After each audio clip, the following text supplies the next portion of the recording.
What's good, YouTube? It's your boy JJX, man. Hey, I'm back here getting another reaction video, man. Hey, man, we got 10 things you didn't know about MJ, man. MJ, the glorious king, the GOAT.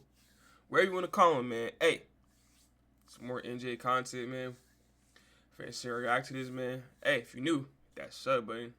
Don't forget that sub, because your boy on the road to 2K, man. I've been 2K for a long time, man. It's been like about 8 months, I ain't gonna lie. But that's because me too, I've been slacking. But please hit that sub button for your boy, bro. Let me know in the comments what y'all react to. I got y'all. Let me react to this video. Let's get it. Michael Jordan is still one of the most famous athletes in the world, even 2 decades after his last championship.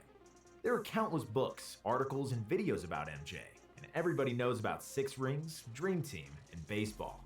Here's some of the lesser-known information about Jordan, and the top 10 things you might not know about his airness. Oh shit.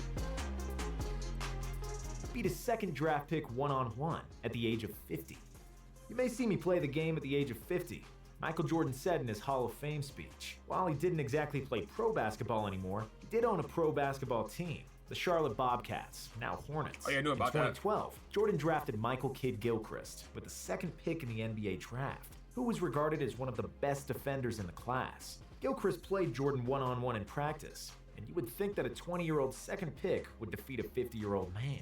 In most cases, that would be true, but not when the 50-year-old... No. He bust his ass, bro.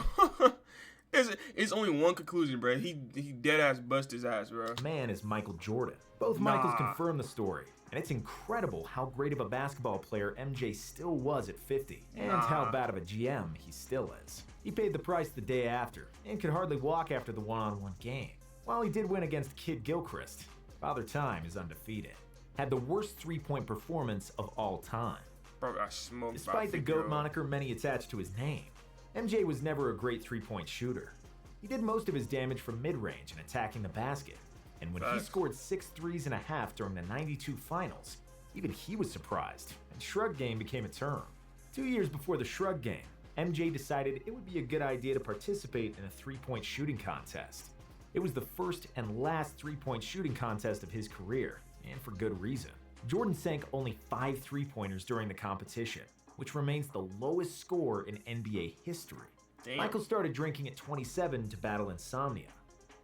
In the first episode of The Last Dance, Jordan describes how he knocked on the hotel door as a rookie, only to see his teammates do cocaine and smoke weed inside. MJ was straight as an arrow back then, and never participated in those activities. And his only vice were juices and energy drinks, as he didn't even drink alcohol. That changed around 1990, when a doctor prescribed him a couple of beers before sleep, because MJ was battling insomnia. Since that moment, Jordan started drinking, and not only to fall asleep. It's on the record that he drank before games, too. Jeremy... Whoa. Okay, I did not know that, bro. Bro, let me know in the comments who else was doing this, bro. A former hockey player for the Chicago Blackhawks, told the story of playing 36 holes of golf with Jordan before the game MJ had that evening. Jordan had bet Roenick that the Bulls would win the game by 20 and that he would score over 40. Roenick gladly accepted because Michael had drank 10 beers and played golf all day. Jordan had 44 in a 24-point victory against Cleveland and won the bet, of course. What the fuck? Flu game was actually food poisoning. If you don't remember, the flu game is the name given to the Game 5 of the '97 NBA Finals between the Chicago Bulls and the Utah Jazz. Michael Jordan developed flu-like symptoms the night before the game, was noticeably under the weather, and was doubtful to even play. MJ sucked it up and played, scored 38 points, won the game, and had to be carried off the floor by Scottie Pippen. There are many conspiracy theories about the infamous flu game. The most common theory was that it was food poisoning, because Michael ordered a pizza from an unknown restaurant in Utah. Since the Bulls' hotel location was public knowledge, it wouldn't be a surprise that a hardcore Jazz fan had something to do with that pizza before it reached Michael's table. Some people, on the other hand, believe the poisoning didn't come from food, but from drinks, and from the sort of what is culturally called adult beverages. MJ never went to sleep early, and was known to drink before games. And it's not a stretch that his flu was actually a massive alcohol poisoning and a subsequent hangover. If he really did drink his behind off before Game 5 of the finals and still won the game, that just adds another level of legendary to his already... That's crazy, bro. Bro, can you imagine a nigga drinking beers, bro, and just drinking before a damn game, and then just casually drops 30 plus 40 points on you, like just casually dropping, like that shit's crazy to me, bro. I can't even like, bro. Oh my god, this nigga was dead ass drinking before a game, bro, and playing teams, bro, and beating them, bro. I don't. That is some goat shit, bro. I just can't. That shit cannot sit right with me. Like that's crazy, bro. Legacy. Michael's tongue wag came from his father. It's not easy to play sports or generally do things while your tongue is sticking out. This may seem counterintuitive for most people, but it was the norm in the Jordan family. Crazy as fuck. While Michael's tongue wag was far more famous, MJ was not the originator. He actually stole it from his father.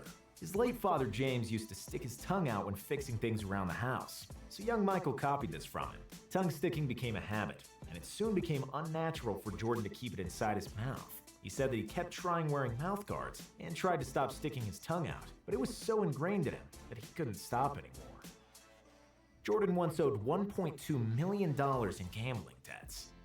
Damn. It's a known fact that Michael Jordan is extremely competitive.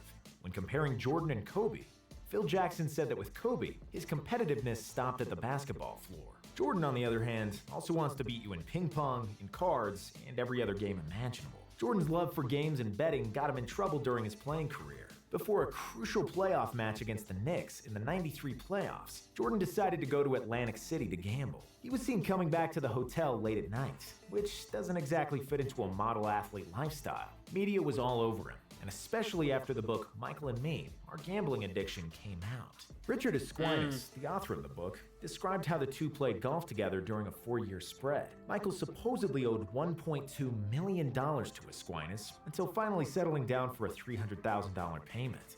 His best friend is the limo driver that first picked him up when he moved to Chicago. In 1984, a 29-year-old George Kohler was a limo driver in Chicago. One of his first passengers on the job was none other than the third pick in the NBA draft, who just arrived in Chicago for the first time. Soon George became Jordan's personal driver, and if Jordan went anywhere, it was with George. They started forming a bond, and Kohler became one of Michael's best friends. Today, George is no longer driving a limo, but remains Michael's trusted confidant and consigliere. George's phone is filled with numbers of famous people, probably more than Michael himself, because if you're lucky enough to get in MJ's circle, he's still more than likely to shun your call. However, he's going to answer George's call, and that's why many famous people first call George if they want to reach Michael. Donated his entire Wizard salary to 9/11 victims. In November of 2001, 2 months after the biggest terrorist attack in modern history, Michael Jordan was preparing to lace them up again. He would unretire for the second time, and as a 38-year-old, would once again be an NBA player, this time in a Wizards uniform. Jordan was also the part owner of the team, and he was the least paid athlete on the team, with only $1 million salary. No sense in paying yourself, right? Given the circumstances of 9/11 and the terrible aftermath for all families that lost their loved ones, Jordan decided to donate his entire salary to the victims and their families. Him playing for free truly shows how much he loved basketball and how generous he can be at times. Punch Steve Kerr in practice. Hey, that's what's MJ up, pulled bro. no punches when it came to training, literally. In 1995, during the Bulls' practice, Jordan and Steve Kerr got into a scuffle. It started when Phil Jackson called some ticky-tack fouls on Kerr, which Jordan thought was soft and counterproductive, considering he's going to get fouled much harder in the playoffs. He wanted to express his feelings by example, and fouled Kerr extra hard in the next possession.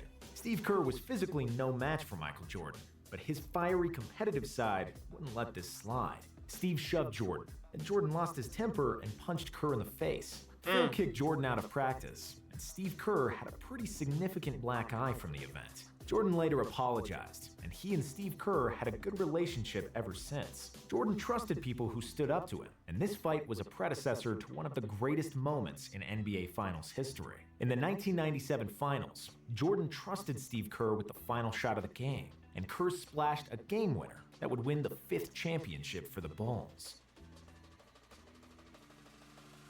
Jordan originally wanted to sign with Adidas. Did you know that Jordan always looks at people's shoes the first time he sees them? and if they're not wearing Nikes, he disapproves and often confronts people about it. While he's a Nike lifer, and his Air Jordans bring him... Bro, what the fuck? Bro, so you telling me if I got on some Crocs, bro, or something that has to do with Nike, I'm gonna get fucking pressed by MJ? No, that's crazy. That's crazy, bro. Over $100 million every year. Jordan wasn't exactly enamored with the swoosh brand at first. Nike was known as a track and field brand, and was never considered to be successful at making basketball shoes. Jordan badly wanted to wear Adidas, but they couldn't get the shoe ready for the start of the season. Converse also rejected Jordan, saying that they already endorsed Magic and Bird. After his mother forced him to go to a meeting with Nike, they signed him for $2.5 million over 5 years, with the hope they would sell $3 million worth of shoes during his deal. Jordan was such a phenomenon that they sold $126 million in the first year alone. Shit. Oh shit, that's it. Damn, that shit was that's crazy. 120, yeah. In a year, that's crazy, right? Hey, y'all, listen. That's it for action, man. Let me know what y'all think, man. Hey, it's about 4 or 3 in here I didn't really know about. That food poisoning was like, I really thought, it's crazy, because I thought it was actually the flu. I know, like, he had, like, pizza before that, like, night, and then he played.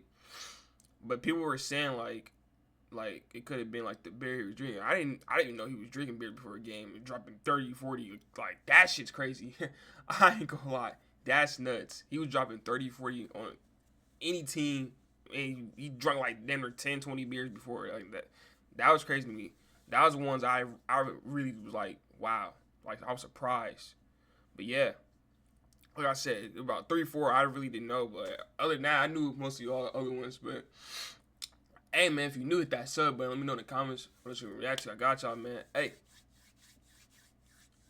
stay safe. Your boy JG out.